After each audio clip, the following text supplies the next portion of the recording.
Be me, 28-year-old woman living her best life. Degree in gender studies, active in local feminist circles. Have this guy friend Jake I've known since college.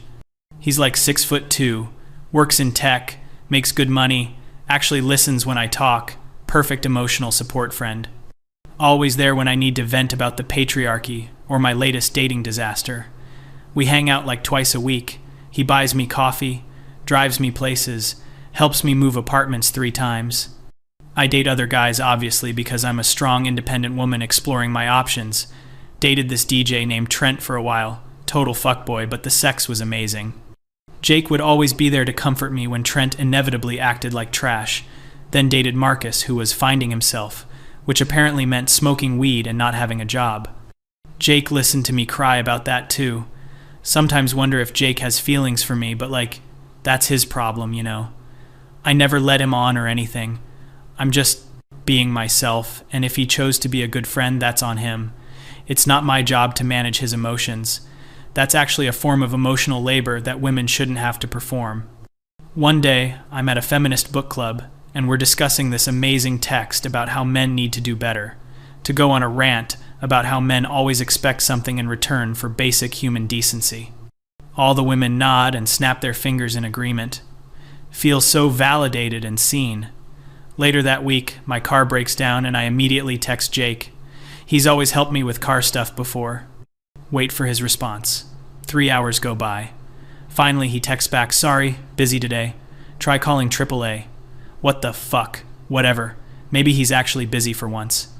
Call AAA myself like a strong, independent woman, even though it cost me $150 for the tow. A few days later, I have a bad date with this guy from Hinge who spent the whole time talking about crypto. Text Jake, asking if he wants to get drinks so I can download. He says, "Can't tonight. Have plans." Don't even ask what plans or apologize for canceling on me. This is weird, but okay.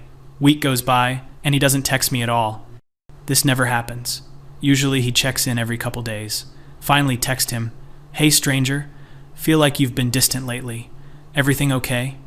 He responds, "Yeah, all good, just been focusing on other things." Other things? What other things? Ask if he wants to do our usual Tuesday coffee. I'm good, thanks though. Starting to get actually concerned now. This continues for like 3 weeks. He's barely responding to my messages. No more offers to help with stuff. No more long conversations. See him post on Instagram that he's at some hiking thing. He's with a group of people I don't even know. When did Jake become someone who hikes with random people? Comment on the post, "Wow, didn't know you hiked. Looks fun." He just likes the comment, doesn't respond. Okay, now I'm actually upset. Vent about this to my roommate Sage, who's also a radical feminist. It's so typical, I tell her. Men are only nice to you when they want something, and the second they don't get it, they disappear. Jake is showing his true colors as another toxic male. Sage listens and nods, but she has this weird look on her face. Did you ever think maybe he just moved on? She asks. Moved on from what? Our friendship? Maybe he decided to focus his energy elsewhere. I'm actually offended by this. We've been friends for 6 years, Sage. Friends. He doesn't get to just disappear because I won't fuck him. Did he say that's what this is about? Sage asks. Well, no. But what else could it be? Men are so predictable. Decide I need to confront this head on like the strong woman I am. Text Jake asking if we can talk. Takes him a full day to respond, "Sure," when works. We meet at a coffee shop, neutral territory. He shows up looking different. He's dressed better. Did something different with his hair. Seems more confident somehow. Actually takes me a second to process. We sit down and I'm ready to have a serious conversation about how his behavior has been hurtful. So, I start, "I feel like you've been really distant lately, and I want to understand what's going on." He takes a sip of his coffee and just looks at me calmly. "I've been working on myself," he says, expanding my social circle, trying new things. "Okay, but what about our friendship?" I ask. "What about it?" he says. Is he serious right now? "Jake, we've been close friends for years and suddenly you're acting like I barely exist." He's quiet for a moment. "I think our friendship was unbalanced," he finally says. "Unbalanced?" "I was putting in a lot of emotional energy, and I realized I was doing it because I had feelings for you." Here it comes. I fucking knew it. And I realized that wasn't healthy for me, he continues. So I decided to step back and invest in other relationships and in myself. Wait, what? That's not how this is supposed to go. So what? You're punishing me because I didn't want to date you? I ask, feeling my anger rise. This is classic nice guy behavior, Jake. He actually laughs a little, which pisses me off more. I'm not punishing you, he says. I'm just choosing how I spend my time and energy. You have every right to not be interested in me romantically, and I have every right to decide our dynamic doesn't work for me. I literally cannot believe what I'm hearing. So our entire friendship meant nothing to you? My voice is getting louder. It was just you trying to get in my pants this whole time? It meant something, he says calmly. But I can't separate my feelings from our friendship, so I need space. That's incredibly selfish, I tell him. You're throwing away years of friendship because you can't handle rejection like an adult. He finishes his coffee and stands up. I'm not arguing about this, he says. I wish you well, genuinely, but I need to do what's right for Dog. Me. And he just leaves. I sit there completely stunned. What the actual fuck just happened?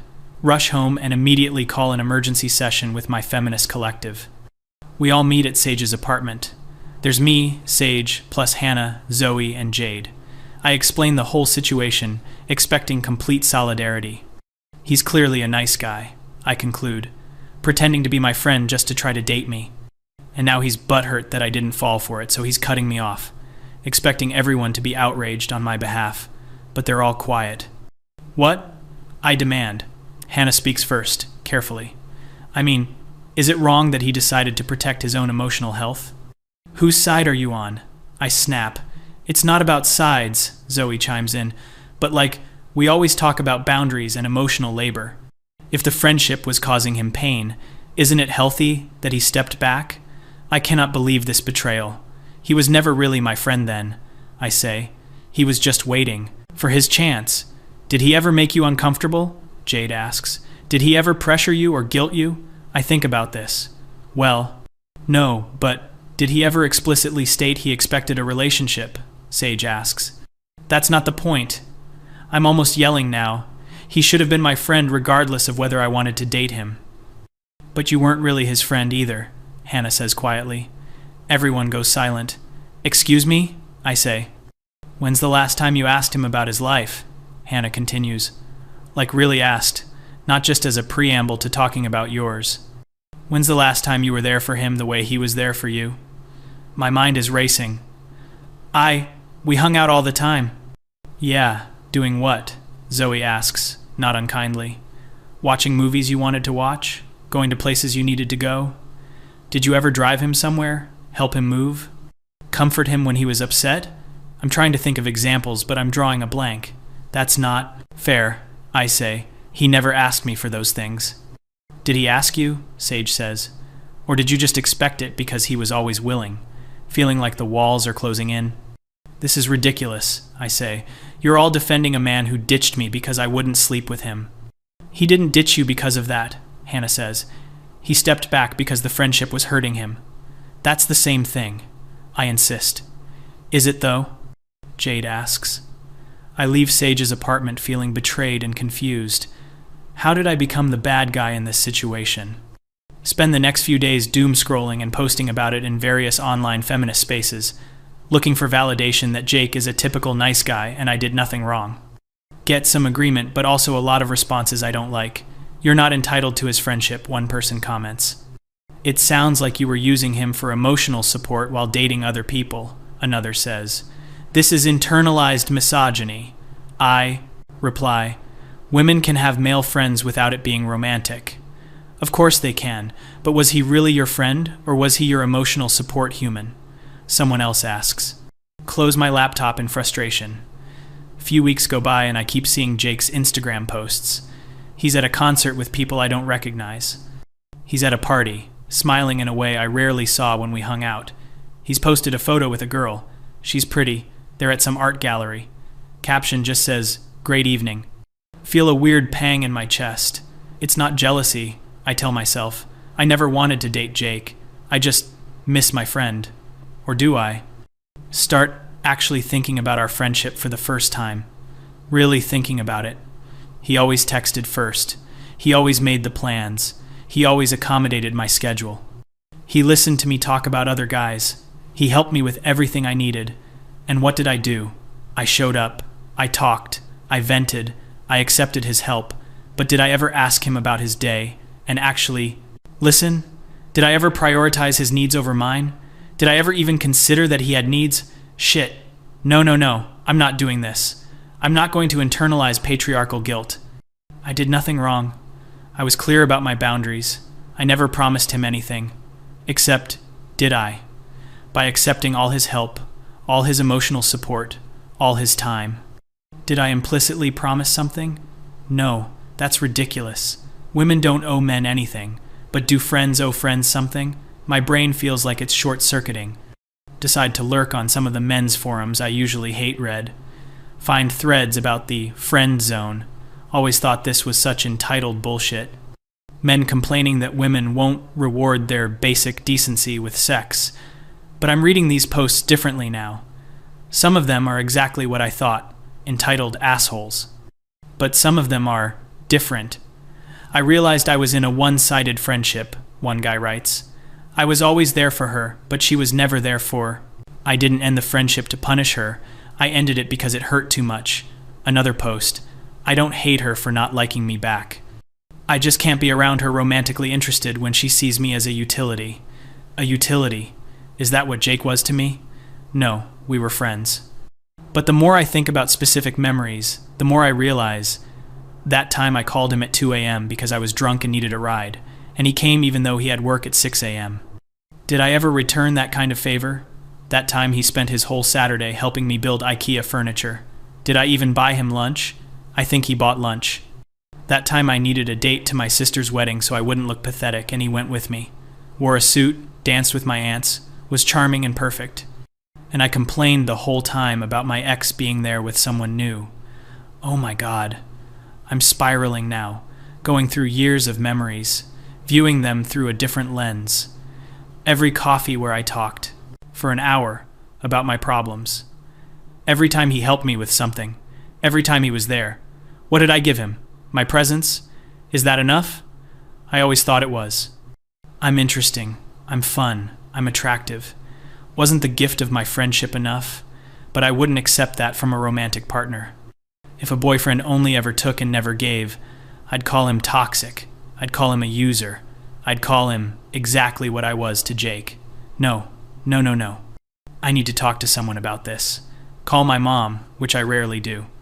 Sweetie, I wondered when you'd call about this, she says. What do you mean? I ask. Jake was a sweet boy, she says. Maybe too sweet for his own good. You knew he liked me? Everyone knew he liked you, honey, except maybe you. Why didn't you say anything?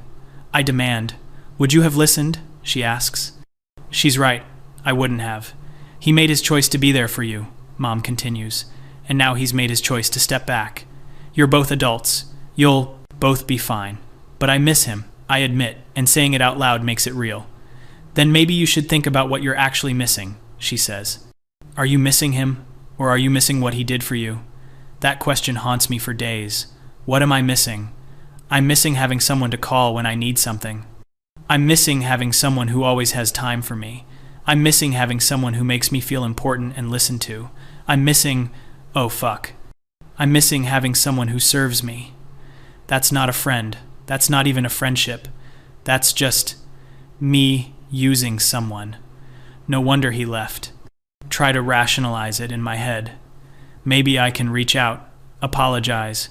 We can rebuild the friendship as equals. Draft like 15 different texts to him. Delete them all. What would I even say? Sorry I took advantage of your feelings for me for 6 years, but let's be actual friends now. He's moved on. He's clearly happier. I see it in every Instagram post. He's lighter. Somehow. More himself. Was he weighed down by me this whole time? Decide to bring this up in Feminist book club again. We're discussing emotional labor, and I find myself speaking up. What if... I say carefully, we're so focused on not being emotional laborers for men that we don't notice when we're making men perform emotional labor for us? The room goes quiet. I mean, I continue, We talk about not being therapists for our boyfriends, but what about our male friends who are basically therapists for us? Aren't they entitled to boundaries too? Hannah looks at me with something like pride. That's actually really insightful, she says.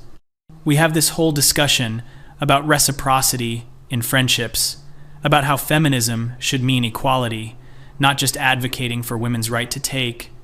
It's the first time I've felt like I'm actually learning something in months, and weeks turn into months.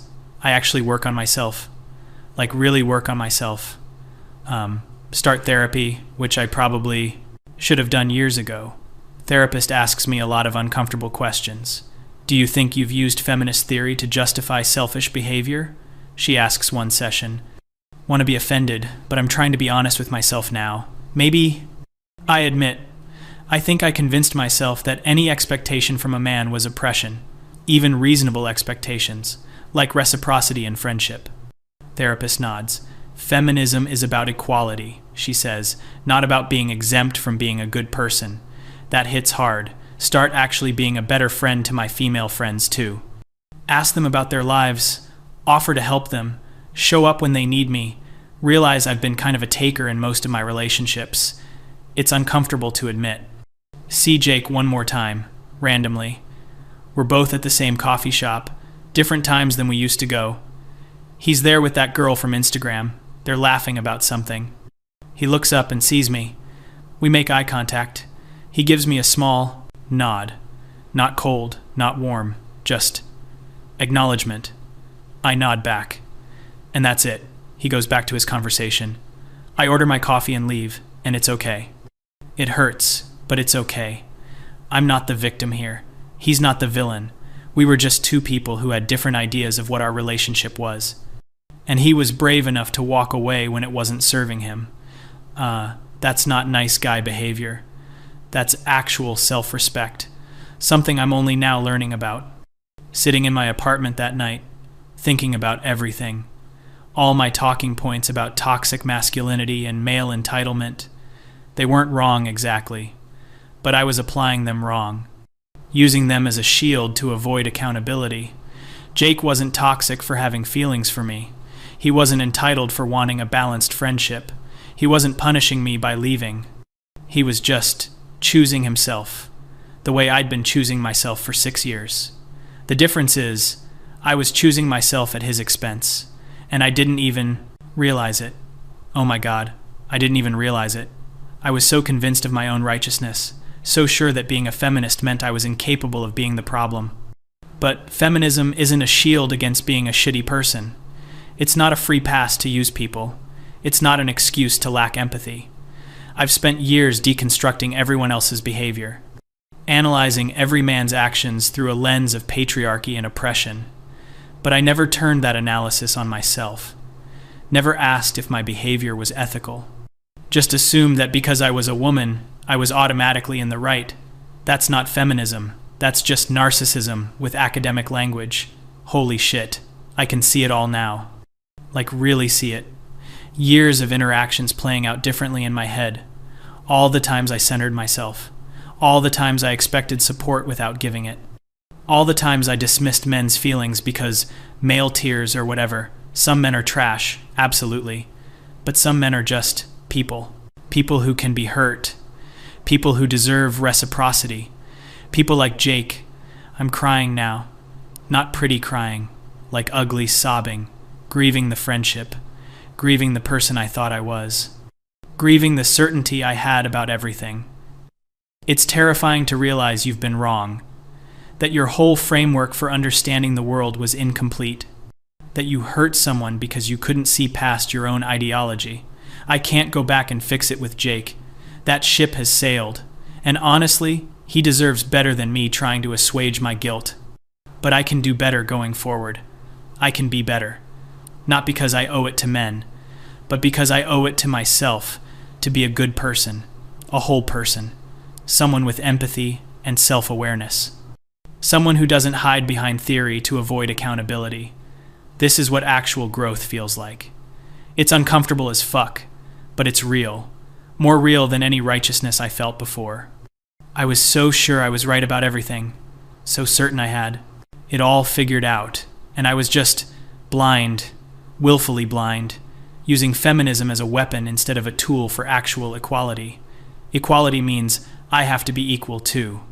Equal in effort, equal in empathy, equal in responsibility. It's not just about fighting oppression. It's about being fair, being human, treating others how I want to be treated. Basic shit that I somehow made complicated. I'm sitting here in my apartment, really seeing myself for the first time, and I don't like everything I see, but at least I'm finally looking.